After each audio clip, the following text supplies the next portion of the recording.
Hey, what's up, you guys? It's Daniel here with Martin Kia, going over some key features of your vehicle.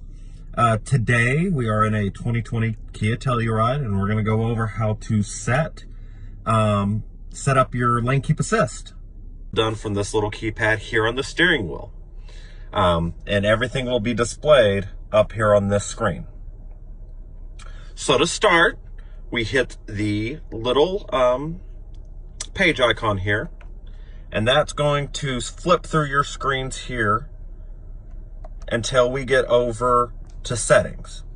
In driver's assist, we're going to press in on the button that says OK, and it's going to bring us to our driver assist menu.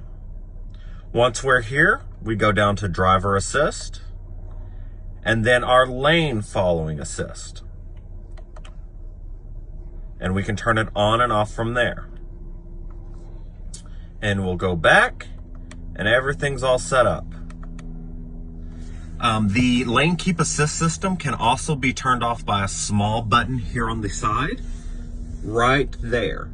You can hit this and it turns it on and off. I hope that was helpful to you guys. If it was, please like and subscribe.